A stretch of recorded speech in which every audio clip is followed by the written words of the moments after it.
자, 오늘 한 발은 또 뭐 무거운 주제일 수도 있는데 매크로입니다. 마이크로가 뒤죽박죽이라서 지금 기업 선택을 하면 할수록 엉키는 것 같기도 하고 뭐 좀 그런 게 있네요. 다음 주에는 조금 다시 빨리 이제 제자리를 찾기를 바라는데 그건 뭐 제가 결정할 건 아니고. 자, 그래서 일단 우리가 기대할 수 있는 거는 미국과 중국의 또 정상회담입니다. 그 배경에는 결국에는 시장이 지금 오매불망 목매고 있는 거는 금리죠, 금리. 자본시장은 금리에 그냥 뭐 모든 결정권이 다 있다고 해도 과언이 아닐 정도로 현재는 그렇습니다. 물론 더 나아가면은 경기와 기업의 실적 뭐 이런 게 또 근간이 돼야 되겠지만 현재는 하여튼 금리에 다 목매고 있다는 거. 근데 미국과 중국이 만나는 포인트의 기대감은 역시 시장 금리의 하락. 그러니까 미국이 가지고 있는 미국이 발행하는 이 국채, 미국 국채의 가장 큰 수요처는 중국이었죠. 근데 점점 이 불협화음 때문에 규모를 줄여 나갔는데 그래도 지금 가지고 있는 또 중국의 이 외환 보유고 3조 달러. 크죠. 굉장히 커요. 그러니까 미국은 지금 돈이 필요합니다. 채권을 찍어가지고 돈을 구해야 되는데 왜? 밖에다 지금 전쟁을 2개 하고 있거든요. 간접전이지만 우크라이나와 이스라엘 지원을 하고 있는데 내부에서 자금을 조달하려고 하다 보니까 공화당이 반대를 하는 거예요. 재정 적자 어떻게 할 거냐. 빚이 계속 늘어나니까. 이자는 감당할 수 있어? 이렇게 되물으니까 바이든 행정부에서는 그러면 중국을 만나자. 그럼 중국은 원하는 게 뭘까요? 중국은 내부적으로는 내홍을 겪고 있는 것도 사실이죠. 부동산, 그다음에 청년 실업률 이런 것들이 있죠. 네. 다 아시는 그런 내용들입니다. 근데 그거를 타개하려면은 좀 수출을 좀 물꼬를 터야 되는데 가장 큰 소비 시장은 미국이죠. 근데 미국이 이제 관세를 계속 크게 높여 놓으니까 아마 이번에는 관세를 조금 일부 낮추고 왜냐하면 미국 입장에서도 나쁠 것 같거든요. 지금 소비 시즌 다가오고 있잖아요. 미국도 블랙 프라이데이부터 이제 다다음 주인가요? 다다음 주 이제 추수감사절, 그다음에 블랙 프라이데이, 사이버 먼데이, 박싱 데이, 그리고 나아가서는 이제 크리스마스. 중국은 이제 광군제. 중국은 당장 미국 물건이 필요하진 않는데 반도체 좀 열어주면 좋겠다는데. 그건 쉽지는 않겠지만 어쨌거나 뭔가 유화의 제스처들은 분명히 있을 것 같고 서로가 필요에 의해서 만나는 거지 그냥 만나지 않습니다, 항상. 그리고 또 가지고 있는 딜이 성사되려면은 이게 조건이 맞아야 되는데 시장이 지금 계속 찾아보고 계산기를 도둑여 보니까 역시 채권이거든요. 채권 수요를 미국이 중국이 해주면은 오히려 기술주들은 다음 주에 한번 확 또 더 솟을 수 있어요. 그게 지금 미리 선제적으로 나스닥 지수 9거래일 연속 상승. 물론 숏 커버링이라고도 표현하지만 그거 이상인 것 같다 생각이 좀 들어듭니다. 거기에 또 21일 날 이제 엔비디아 실적 나오고 그런 게 맞물려 들어가면은 미국은 좋죠. 문제는 이제 우리가 거길 따라가줘야 되는데 지금 막 뒤죽박죽이 돼가지고 어떻게 따라가줄지는 잘 모르겠습니다만 그래도 그나마 미국이 좀 잘 뉴욕 증시가 조금 호응을 해주면은 나쁘진 않겠죠. 네. 이 정도입니다. 더 들어가면 길어지니까 그냥 이 정도만. 네. 미국은 사실 이 주가 지수의 움직임과 이제 표심이 상당히 큰 영향을 이제 받는 나라 중에 하나예요. 사실 미국은 퇴직연금이나 이런 것들이 규모가 워낙 좀 크기 때문에 이게 이제 어찌 보면 주가를 부양하고 경제 정책을 돌보는 게 어느 나라나 마찬가지겠습니다만 가장 좀 중요한 이제 또 이슈 중에 하나라고 보시면 되고 바이든 대통령이 어쨌든 자기가 재임한 기간 동안에 역대 대통령 중에 최대 규모로 고용을 창출을 하고 이런 경제적인 성과에 대해서 이제 많이 또 자화자찬을 했기 때문에 아마도 이제 그런 부분들에 있어서 좀 이제 중국과의 이제 걸림돌을 어떻게 이제 다룰 것인가. 요게 이제 요번 미중 정상회담의 가장 좀 중요한 이슈가 아닐까라는 생각이 좀 드는데 앞서도 말씀해 주셨다시피 첨단 산업에 대한 규제 이걸 풀진 않을 거예요. 왜냐하면 이제 완전 카드를 다 내려놓는 거가 되기 때문에 반도체라든지 이런 이제 첨단 산업에 대한 이제 규제는 그대로 좀 이어질 것 같긴 한데요. 다만 이제 제가 조금 기대하는 건 결국 중국 시진핑 주석도 지금 중국 경기 침체 때문에 지대로에 상당히 좀 큰 타격을 입었고 바이든 대통령도 전임 트럼프 대통령과 지금 지지율 그 막 여론조사 보면은 뒤처지고 있는 이제 여론이 대부분이거든요. 그렇죠. 그런 위기감이 있기 때문에 둘 다 지금 사실 입장이 좀 공공한 입장에 이제 처해 있는 분들이기 때문에 만나서 그래도 티격태격하는 것보다는 뭔가 좀 그래도 긍정적인 이제 결과가 나오지 않을까. 그런 것들 중에 이제 기대되고 있는 게 방금 얘기해 주셨던 것처럼 이제 중국이 미국에 이제 채권을 조금 사주는 거. 네. 대신에 그럼 미국은 이제 중국향 이제 관세를 조금 인하해 주는 거. 뭐 그런 정도 수준에서 우리가 기대할 수 있는 수준이고 요게 딱 지금 시장의 기대치거든요. 근데 이거보다 더 나은 결과가 나오면 이거 진짜 이제 시장이 조금 반길 수 있을 만한 호재가 좀 될 수 있다. 이렇게 이제 보시면 될것 대전제는 같고. 지금 군축 어. 네, 군사적인 이야기들을 대전제로 좀 깔았어요. 서로 네. 이렇게 가면은 다 망하지 않겠어? 그렇죠. 뭐 핵에 대한 것도 지금 러시아가 삐딱선을 타고 있고, 네. 뭐 하여튼 전쟁들이 자꾸 나오고 있으니까 중국을 만나서 표면적으로는 군축에 대한 얘기들을 네. 같이 공감하고 맞습니다. 뒤에서 이제 뭐 하나씩 네. 주고하고 이렇게 뭐 역시 뭐 제가 지금 말씀드리려고 했던 마지막 곡에 그래요? 이스라엘하고 이제 러시아 사태에서 아마 미국이 중국의 역할을 이제 요구할 거다. 요게 이제 핵심이기 때문에 어찌 보면 이 중국이 정말 좀 그 특히 지정학적 리스크에 있어서는 미국과 완전히 이제 척점에 좀 서 있는 상태잖아요. 그래서 요 부분을 이제 이스라엘과 그다음에 러시아 이제 전쟁 사태를 좀 해결할 수 있는 대목에서 중국이 과연 이제 어떤 역할을 좀 해줄 것인가. 그게 이제 어찌 보면 시장의 이제 기대치를 좀 뛰어넘을 수 있는 결과를 만들 수 있는 핵심적인 이제 포인트다. 이렇게 말씀드리겠습니다. 네. 뭐 이호구 매니저도 생각은 어떠세요? 예, 지난번에 앨런이 그 중국에 한번 갔었잖아요. 네네. 그때, 재무장관이. 그때 아마 이제 국채 요것 때문에 아마 갔다고 그러더라고요. 음. 지금 최근에 이제 기술주하고 나스닥이 지금 한 9일 연속 상승세 보이고 있습니다. 이게 지난번 그 엔비디아도 그렇고 좀 잘 나가다가 갑자기 이제 국채 금리가 확 올라가니까 그냥 기술주들이 우르르 그때 이제 하락을 했는데 결국 이제 최근에 이제 그 기술주의 반등도 그렇고, 그러니까 이 채권 시장 이게 좀 해결이 돼야 될 것 같아요. 지금 이게 그 이전에는 이제 미국이 뭐 채권을 막 발행하면 알아서 중국이나 일본이 열심히 사줬는데 요 수급이 이제 약간 꼬여버리면서 지금 이제 이번에 다시 이제 채권 금리가 좀 한풀 꺾인 것도 국채 발행 한도를 좀 조절을 했잖아요. 이게 네. 자꾸 금리를 장기물, 자극하니까. 10년물은 네. 발행 한도를 좀 네. 줄였죠.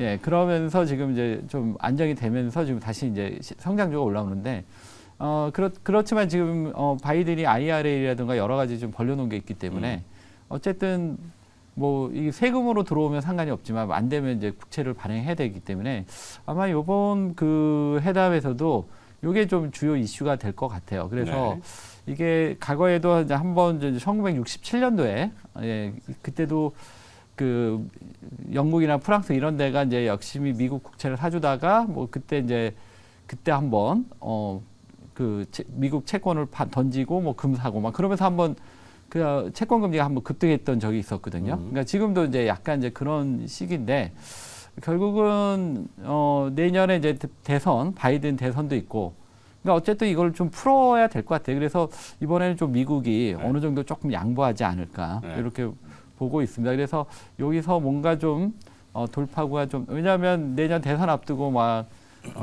이전처럼 갈 수는 없을 거라 이렇게 보고 있습니다. 그래서 한번 이번 정상회담에서 뭔가 중요한 실마리가 좀 풀리는 이런 게 좀 나올 것 같다 이렇게 네. 한번 기대해 보겠습니다. 뭐 거기에 네. 발맞춰서 우리 뭐 윤석열 대통령도 지금 해외 네. 순방을 다시 또 자꾸 영국 뭐 이 유럽 쪽에 일정들이 있고 뭐 네. 에이펙 정상회담에 당연히 또 참석을 하고, 하여튼 정상끼리 만나면은 뭔가 그래도 하나씩은 이렇게 오고 감들이 있더라. 네. 그리고 어제 미국 국채 아까 말씀드렸듯이 10년짜리 10년물 400억 달러 입찰이 있었는데 발행 금리가 4.519%, 이전에 이 전주에 지난주에 4.610%였는데 낮아졌잖아요. 응찰률은 2.45배. 그러니까 뭐 아주 좀 강한 건 아닌데 그래도 수요가 있었다는 거는 중국과의 교감에 대한 기대감이 분명히 있는 것 같고, 중국도 채권을 발행했어요. 부양해야 되니까 돈 필요하거든요. 그렇죠. 중국도 채권을 발행했기 때문에 미국이랑 뭐 이 바터 쳐서 서로 좋은 게 좋은 거라고 잘 좀 합시다. 네. 차라리 네. 뭐 영문 번역으로 밑에 좀 내주세요. 네, 결론은 진짜 잘 좀 합시다. 사실 이게 이제 또 정치적인 이슈가 주식시장에 보탬이 되는 경우들이 그렇게 많지는 않은데 네. 어쨌든 지금 시장이 기대하는 바가 있기 때문에 최소한 좀 그 기대치 정도만 좀 충족을 좀 시켜줬으면 좋겠습니다. 그래요. 네. 근데 그거는 뭐 다음 주에 또 다뤄야 될 주제인 것 같아서 네. 미리 좀 다뤄봤고 그다음에 이제 두 분의 한 발로 넘어가겠습니다. 네. 자 김용민 매니저 한 발 오늘 어디로 갈지 저는 리뷰 네, 있나요? 리뷰는 오늘 리뷰는 없고요. 없네. 오늘 바로 이제 종목을 좀 얘기하면 기업으로. 앞서 이제 게임주들 좀 말씀 좀 드렸었잖아요. 그리고 이제 이런 이제 성장 섹터 종목들이 결국은 키 맞추기 하는 흐름이라고 말씀을 좀 드렸었고 어제 제가 이제 좀 뜬금없이 그 슈링크플레이션 얘기할 때 클래시스를 얘기를 그러니까. 드렸었는데 저는 설탕으로 갔더니 네. 설탕은 떨어지고 네. 슈링크가 네, 클래시스가 어저께 아주 강했단 말이에요. 네. 그래서 제가 거기에 또 좀 착안을 해서 창의성이요. 이제 성장주들 이 정도 움직이면 사실 2분기 때 피크아웃 우려 나왔던 업종이 이제 자동차 업종하고 엔터 업종이었어요.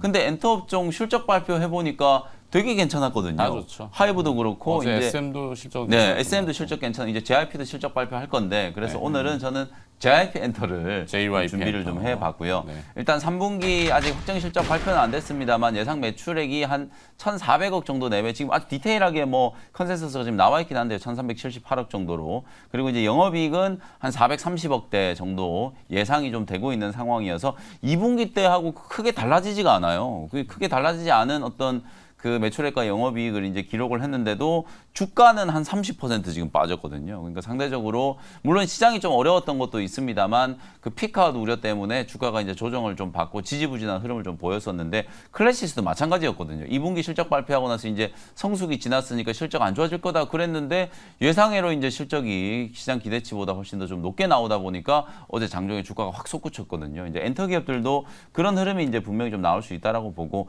실적 전망치가 좋은 이유는 아이돌 그룹들의 앨범 판매량 요즘에는 CD를 사기는 사는데 그걸 듣기 위해서 사는 건 아니고 그냥 소장용으로 사는 거예요. 소장용으로 이제 사고 그 안에 이제 음원이 들어있기 때문에 주로 이제 음원을 이제 듣는다라고 보시면 되는데 트와이스가 이제 지난 3분기 때 한 76만 장 정도 특히 이제 트와이스 멤버 중에 이제 지효라는 멤버가 있는데 요 멤버의 이제 솔로 앨범이 판매량 60만 장을 이제 넘었다는 얘기가 좀 있었고요. 스트레이키즈 123만 장이 스트레이키즈는 일본에서 정말 엄청난 또 인기를 끌고 있거든요. 네. 그다음에 이제 있지라고 하는 이제 걸그룹이 129만 장 정도.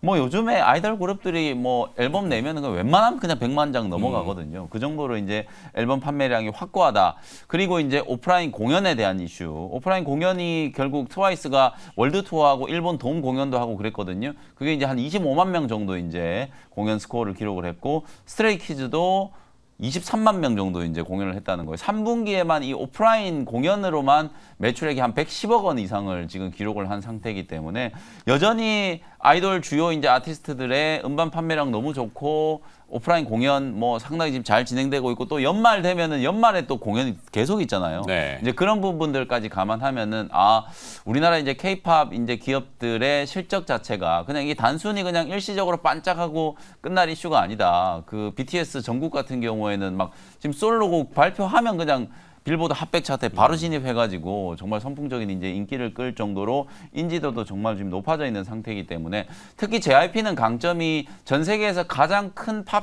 아트 시장이라고 하는 사실상 이제 미국과 일본 시장을 지금 지금 잡고 있는 상태이기 때문에 미국과 일본 양쪽에서 강력한 인지도라든지 아티스트들의 어떤 앨범 판매량 이런 것들을 상당히 좀 긍정적으로 이제 평가를 할 수 있을 것 같고 지금 많은 분들이 이제 기대하고 있는 게 이제 비처라고 하는 VCHA 이게 참 교묘하게 이름 장명을 좀 잘한 것 같아요. 우리나라로는 이제 비처 이렇게 이제 발음을 하면 되고 그 미국식으로는 뭐 V차 이렇게 이제 발음하면 될 것 같은데 A2K 프로젝트라고 해가지고 미국 현지에서 우리나라 아이돌 육성하는 시스템으로 지금 걸그룹을 만든 거거든요. 그게 이미 지금 정식 이제 데뷔를 하기도 전에 지금 화면에 나가고 있는 이제 이 V차가 뭐 유튜브 조회수라든지 뮤직비디오 조회수라든지 이런 것들이 뭐 어마어마해요. 정말 많은 사람들이 이제 지금 관심을 갖고 있기 때문에 런칭을 하자마자 실적에도 아주 빠른 기여를 할 수 있을 거라고 보거든요. 그래서 이런 이제 대규모 프로젝트 이제 우리나라의 어떤 그 아이돌 그룹 양성 시스템을 미국 현지에서도 이제 도입을 하고 그게 만약에 성공을 한다면 진짜 이제 K-팝이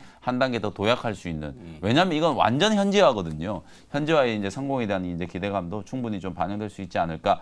매년 이제 내년도가 되면 영업이익이 연간 기준으로 2천억이 넘어갈 거거든요. 네. 근데 지금 현재 시가총액이 3조 6천억이니까 엔터 기업치고 결코 비싸지 않다. 저는 그렇게 보고 충분히 이제 추가적인 상승 여력이 좀 있기 때문에 오늘 한번 공략을 해보시면 좋을 것 같고요. 네. 매수 가격은 10만 3천 원 어저께 이제 종가 근처 한번 잡아보고 1차 목표 가격은 13만 원 정도 가격 좀 수정할게요.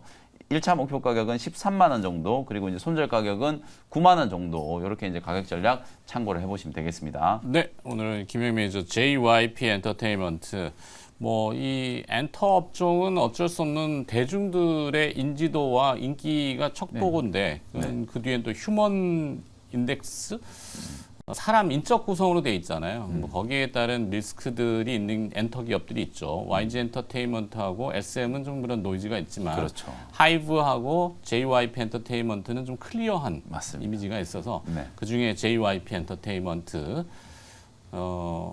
정정 멘트를 하나 해야 되는데 어제가 아니죠. 하이브 얘기하면서 BTS 멤버를 5인이라고 했다가 아미한테 큰일 났 저희 큰일 아나운서실의 났네요. 후배들 아미들한테 아주 그냥 맞아요. 7인입니다. 7인. 네. 두 명을 제가 없애버리는 바람에 어이구 큰일 날 뻔했어요. 혼나셨겠네요. 네.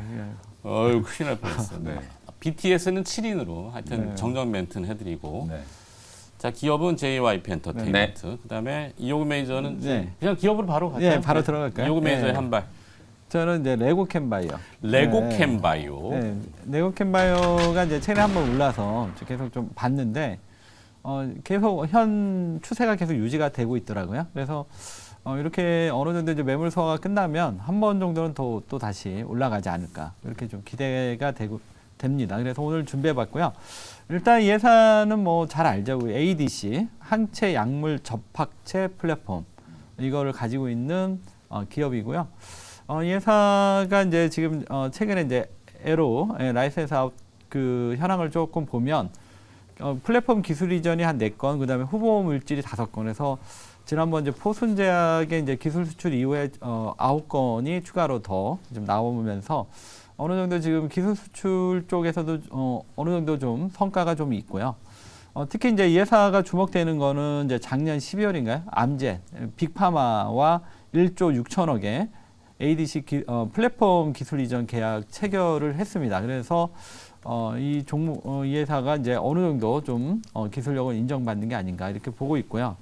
그다음에 지금 암젠뿐만 아니라 이전에 이제 기술 이전했던 파이프라인이 지금 임상이 진행 중인데 여기서도 지금 성과들이 상당히 좋게 나오고 있어요. 그래서 ADC 단순하게 이제 레고캔바이오가 ADC를 한다가 아니라 이러한 성과라던가 암젠과의 어떤 계약 뭐 이런 것들을 봤을 때 이미 어느 정도의 기술력은 인정받은 게 아니냐 이렇게 우리가 얘기할 수 있겠고요.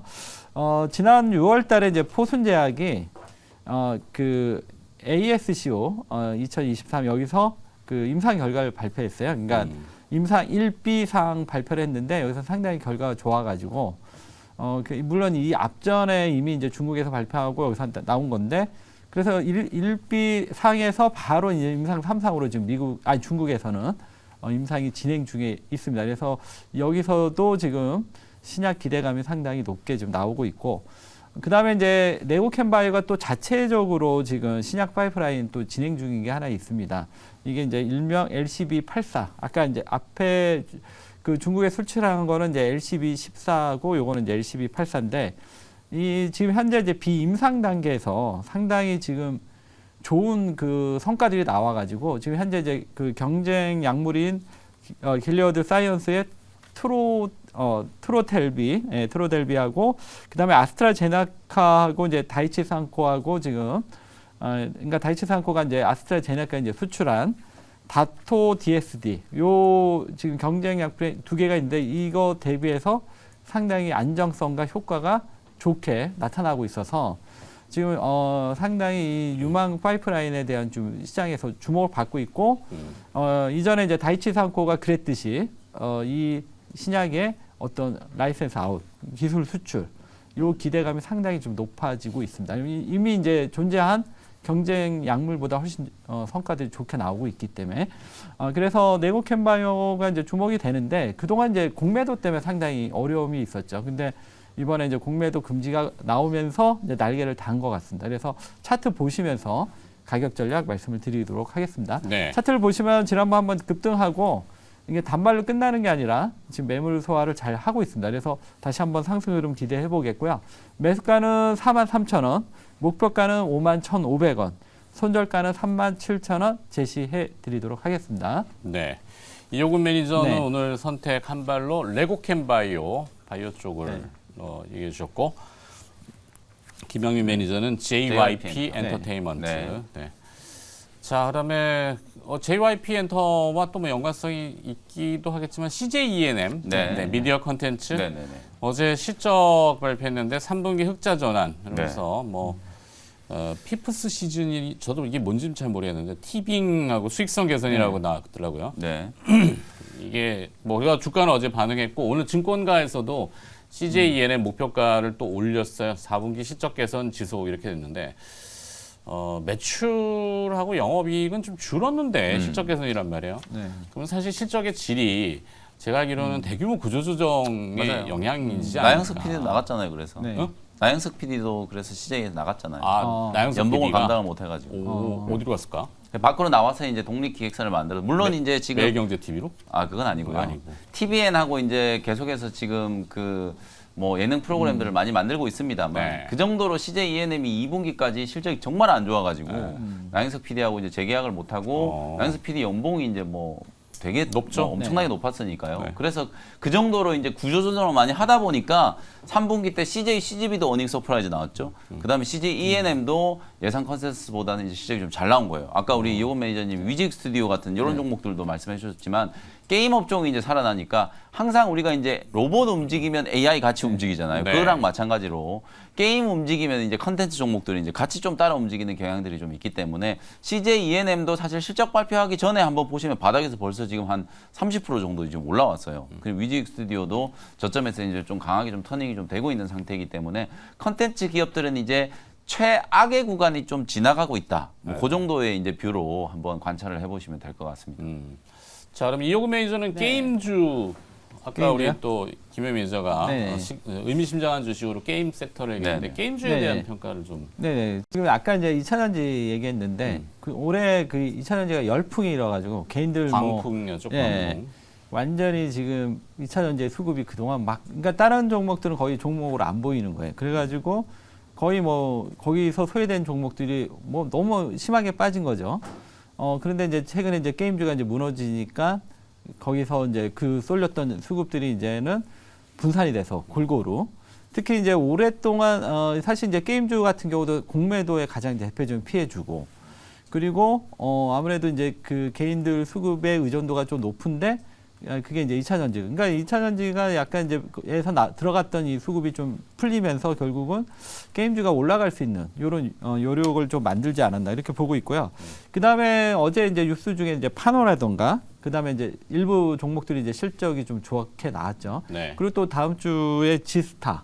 이제 이런 지금 모멘텀들이 계속 있어서 일단은 뭐 이게 이제 대세 상승으로 갈지는 이제 좀 더 우리가 살펴봐야겠지만 단기적 흐름은 좀 더 이어지지 않겠냐 이렇게 보고 있고요. 어쨌든 그 2차 전지가 너무 이제 사랑하는 2차 전지 여기서만 어느 정도만 이게 풀리면 좀 시장이 좀 다양하게 좀 움직임이 나올 수 있을 것 같고 그 중에 이제 게임주도 포함이 될 수 있다. 그래서 게임주도 한번 보시면 좋을 것 같습니다. 네. 소외주. 네. 소외주. 자, 여기까지 하도록 하겠고요. 네. 네. 이호근 매니저와 김영민 매니저였습니다. 오늘도 고생하셨습니다. 고맙습니다. 네. 감사합니다. 감사합니다.